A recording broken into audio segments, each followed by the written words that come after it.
What's up, everyone? Scotty from Chernobyl Studios. Today we are checking out the new Bogren Digital IR pack for your guitar.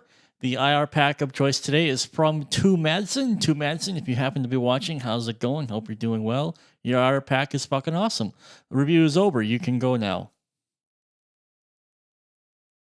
Okay, for those of you that wanted to stay a little longer, basically the opening demo track that you heard that had no processing on the guitars at all. This is the demo track right here.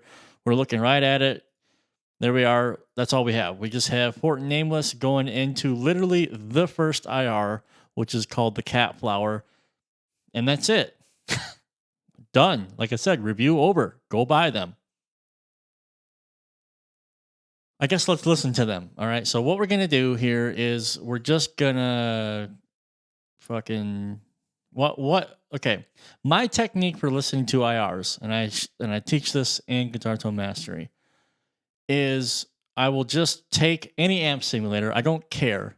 I turn off the IR simulation and I zero everything out. Well, I put everything at noon, right? The idea being that, the characteristics of the amp will be that what it is, and I'm going to get maximum tonal differences from the IR. So here we are. We are completely toned out here. All right. And what I'm also going to do is I am in the submix. I'm going to turn off the multiband compressor, and we're just going to keep the flat line on here, which is just to keep the level the same. So it's not too shab, listen to different levels.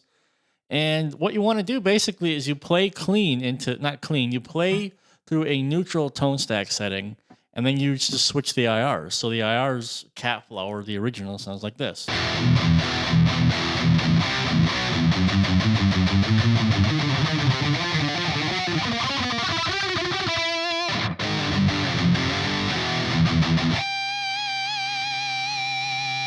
So, I mean, it sounds great. And basically what you're listening for when you do this, right? First of all, you want to find whatever your tonal palette is, yeah?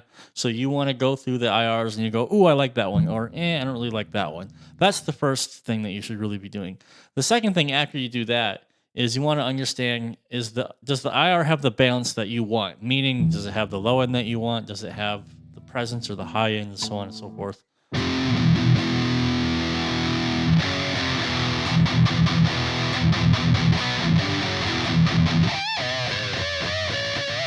Because as a teaching Guitar Tone Mastery, and Glenn and Cola and everybody else are saying on the internet, finally, the speaker is what matters the most. So the reason why I will open this in Libra and I will not do this in Nameless here is it's just way easier for me to see all the names. For some reason, Nameless still thinks this is acceptable, where you got to go through this drop-down menu and all this stuff. Whatever. I can just open Libra, I can go bam, bam, bam, bam, bam, and we're done. So what you want to do then is just play on a power chord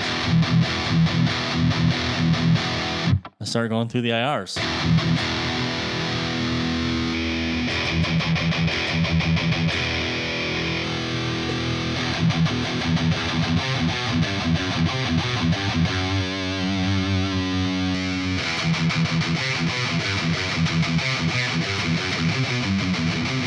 And what you want to do is you want to play the same riff, because you want to get the same riff, only the tonal characteristics being different, right? And go through all of these.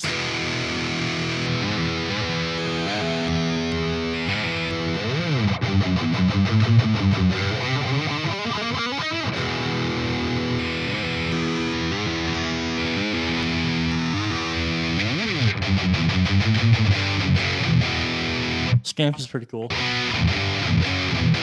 They've all been good so far. And the point that you want to go when you're going through these like this is you want to make notes. In the early days, like when I was developing Guitar Tone Master, I got my notepad right. You can't really see it. It's right here.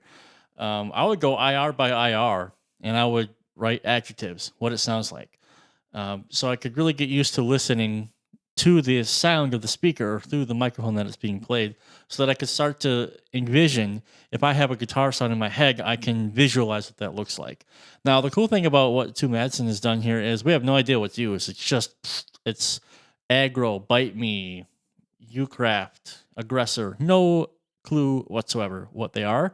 So that's kind of cool. You're not really going to be worried like, oh, this isn't the Marshall that I like playing through or whatever it is. So you can just go, oh, I like Tractor Lab. What is it? Tractor? Track? Oh, it's track. Whatever. Tractor. That seems to be misspelled or something. Tractor Lab. Oh, I like that one. Great. Now, what you can do with this is you can find opposites. So you can find IRs that might be a bit high presency and pair that with something that might be mid focused or mid rangey. That was a bit more scooped. More mids in that one.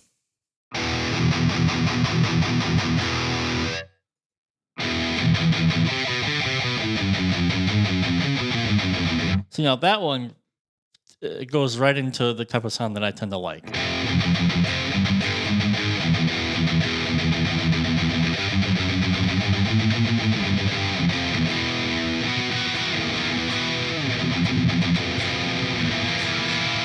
I like that quite a bit. And there are tons of them in here. So we even got some raw ones.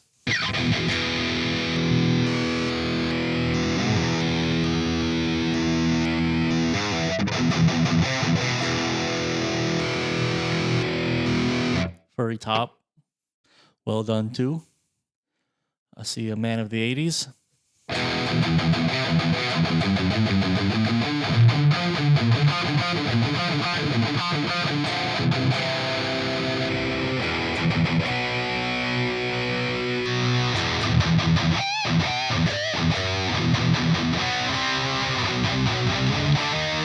Now, remember, this is what you want to do when the tone stack here is all at noon, okay? You don't want to mess with this otherwise. So you find an IR that you like. Let's go back to Scamp for me.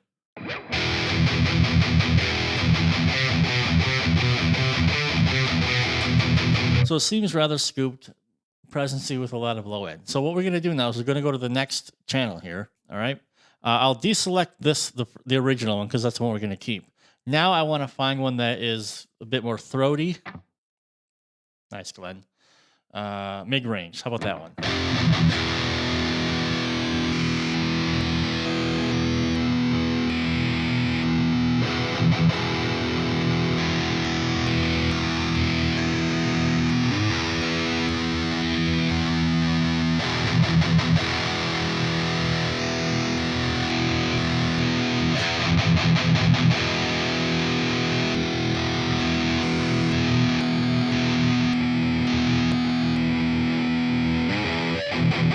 I have to be careful about picking an IR that also has a lot of high end. So I think what I might do is I might enable this again so I can go back and forth and remind myself what the one that I picked was. So A is going to be the original choice, which sounds like this.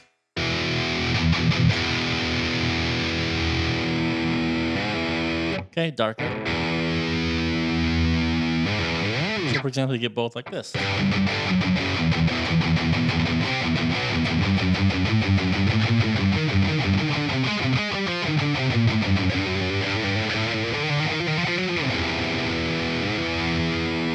So much more dark here. Maybe you wouldn't have that high-end clarity that you might want. A nice and thick, and if you pair it with an IR like this, very bright, quite presency, you can get the best of both worlds.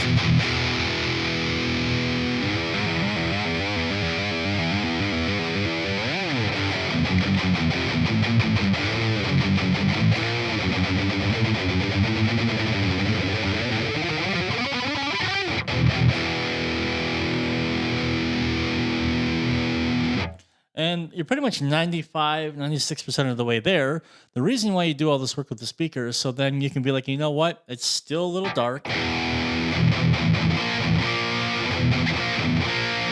That's what we have this tone stack for now.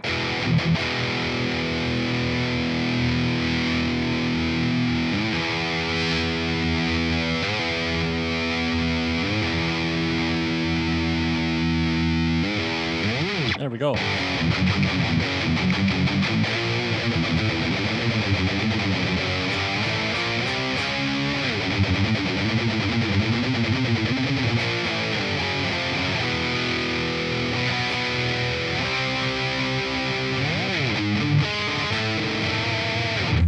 So the last step, of course, because we did this tone kind of in a vacuum without really listening to the song.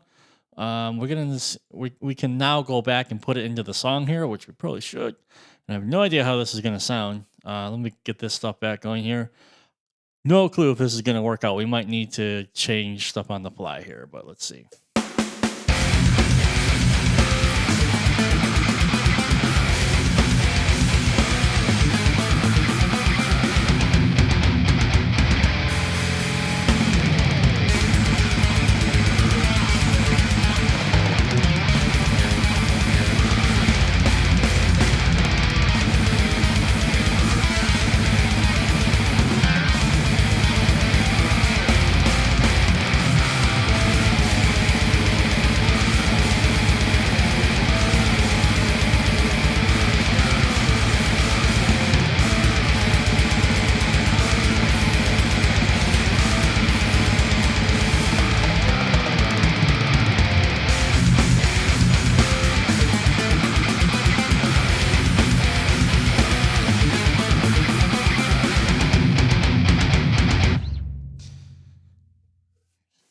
All right, so I guess that works. So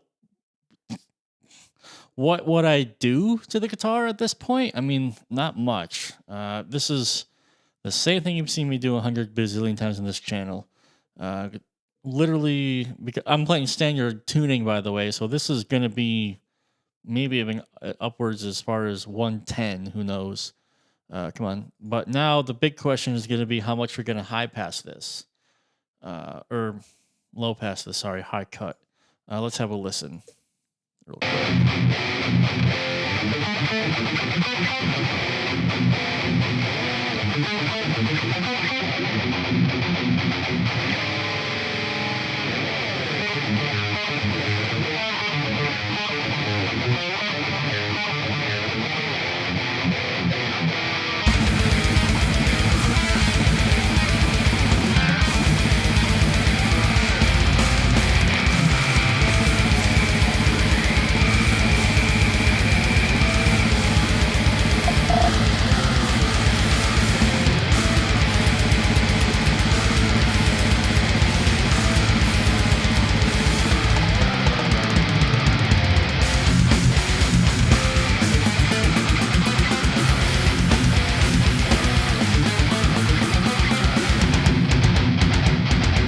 Well, that's it.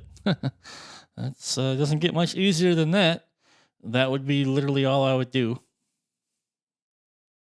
So, yeah, two, if you're literally still watching, I don't know why. I already told you they were good. You could have left like 10 minutes ago. But they're really good. Good job. I mean, more IRs is always good because you can get somebody else's vision and somebody else's tonal palette that you can try to use for your own means and your own creative efforts. Have a check it out, man. I mean, Tue knows what he's doing. He's created some massive guitar tones in his career. So why not have some of his tonal palette at your fingertips to try out and see what they work for you? Plus, it's never a bad idea to. It's just like, drum samples. Every once in a while, you just kind of have to like renew the well of drum samples that you're using from. This is kind of the same. You might have that favorite IR or that favorite cab that you really love and you always go back to. Still, though, it's nice to just dip your toes into something else to see if you might find something that you really like. And like I said, the very first IR, I just wrote this riff. I was like, oh, this sounds good. Whoop, riff just fell out of my ass cheeks, just like that. So there's something to be said about good sounding IRs that just help you be creative straight away. A lot of great different IRs in there. I think some of them would be great for blending. Some of the more extreme sounding ones, not extreme, but like some of the more presency scooped ones might use those for blending purposes. But there are plenty of IRs here, like I just showed you, that you could use as a main guitar tone. So good job, Tue. Good job, Bogren. Really like it. Hope you guys enjoyed the video. Big thanks to Jacek for sending this IR pack out to me and sponsoring this video, by the way. I'm getting paid for this, but it's really easy to do a video like this because the IRs are just really good. So I knew there wasn't going to be a problem, and I really like this riff. I have to use it for something. I don't know what I'm going to use it for, but thanks to this IR pack and Tue's awesome IR, this riff came out of me. So I'm quite happy. So link down below. Check them out. Great tonal palette. Awesome. Good job, Tue. I hope you guys enjoyed the video. See you in the next one.